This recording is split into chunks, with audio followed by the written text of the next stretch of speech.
Well, it is great to be here. This is in many ways a reunion for many people that were here 10 years, not in History Colorado. It's great to be in History Colorado, isn't it, everybody? History Colorado, we made history. But that were in the room 10 years ago, and now to truly celebrate that this is part of Colorado making history, right? And that's what we're observing 10 years later.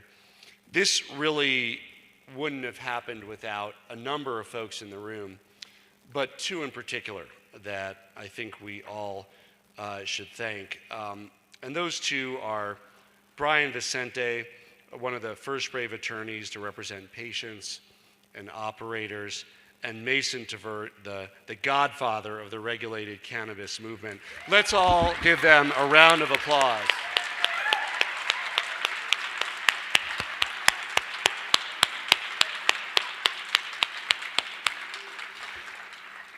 Brian, Mason, everybody here who was part of it and those who joined later and now like to take credit, we all wouldn't be where we were without your leadership. It's a milestone for Colorado, the country, the world. Colorado's positive experience showing that not only did people's worst concerns never materialize, but charting the way forward in a positive way for reducing underage use, driving drug dealers out of business, making our communities safer, empowering people to have the freedom to make the choices they want to make, to recreate, or to treat themselves for medical conditions. Colorado did what no one had done before. With voter approval of Amendment 64, we made history, and therefore it is fitting that we are celebrating today, 10 years on, here at History Colorado. The passage of Amendment 64 made us one of the first states in the nation to end cannabis prohibition. I know, Washington State also, but we were the very first to establish a legal, regulated cannabis market here in Colorado. The launch of the market really proved that we can end prohibition and replace it with a sensible system that regulates marijuana like alcohol, and where medical patients have a safe and legal way to access cannabis. It also allowed us to step away from the unjust, arcane punishments of the past. I was proud to follow up on that and offer and get done and sign over 4,000 pardons to Coloradans who still had marijuana convictions on their record. And sometimes a good idea flows elsewhere, and let's give President Biden a round of applause for acting on cannabis pardons. We also have, in partnership with the industry, a wide range of stakeholders deeply committed to keeping cannabis out of the hands of young people, just as we try to up the bar in keeping alcohol out of the hands of young people.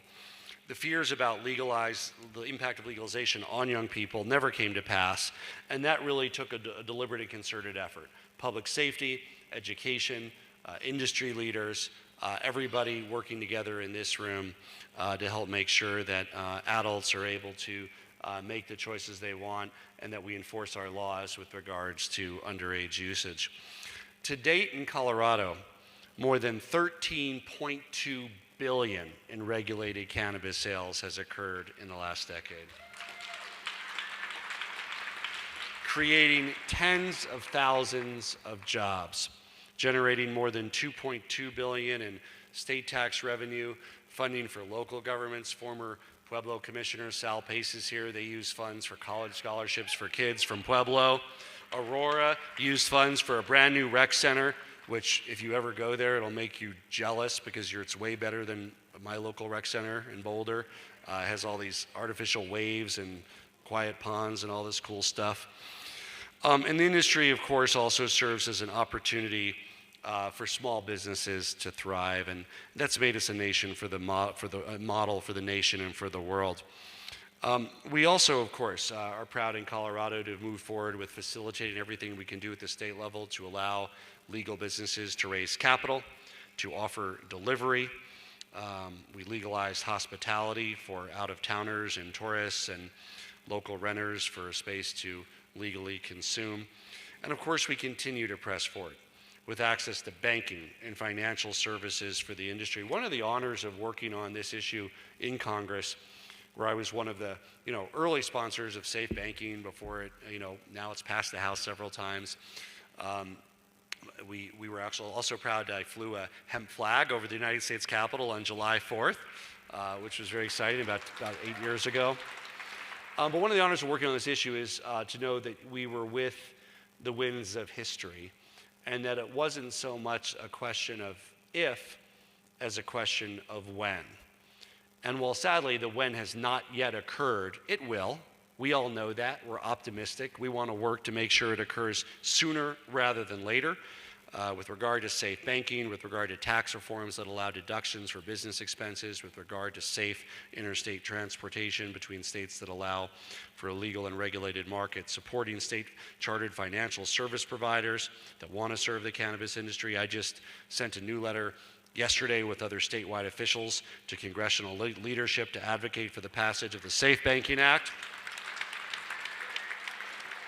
Both of our senators, much of our House delegation, will continue to work, along with, of course, the heroic efforts of Congressman Ed Perlmutter. And with his willpower, I'm confident they will get it done this lame duck session. We also launched in my office the Cannabis Business Office, focused on supporting our state's cannabis industry, Hemp Advancement Office at the Colorado Department of Agriculture. We supported the Colorado Energy Office, working with industry on energy efficiency, free audits for indoor grow operations, help for making sustainable lighting upgrades. And of course, we want to continue the work to address decades of disproportionate impact on people of color and communities. And we're proud to support cannabis equity efforts. And I'm proud to, of course, also be joined by our next regent of the University of Colorado, Wanda James. Some of you may not know this, but Wanda also was my first campaign manager when I first ran for United States Congress years ago. It's exciting to see her take on the governance of our institution. There's a lot of memories there. There was a previous president of CU, a couple of presidents ago, that you might recall, I'm sure Lisa remembers. He sent out this late night, Friday tirade against cannabis on campus. It was just sort of bizarre.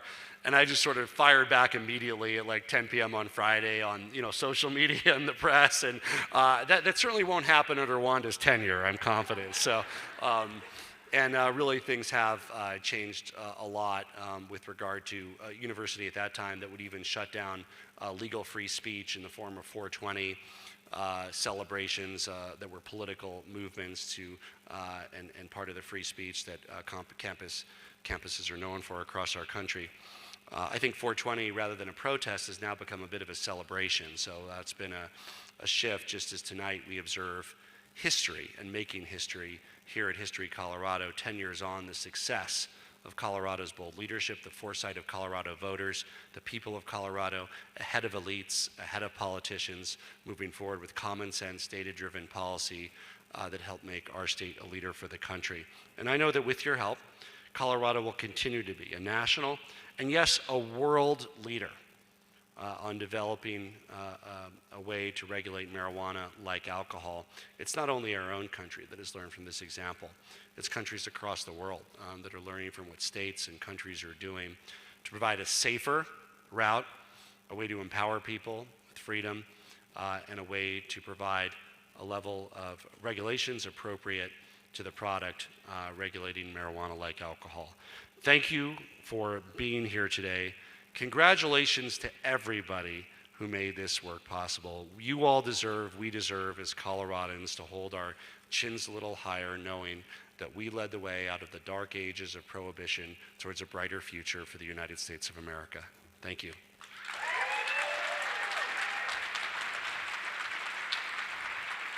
We've got a quick parting gift for the governor, since he's been so supportive. So our check, that's all that, let's look at, it's great. Our check for $2.2 billion.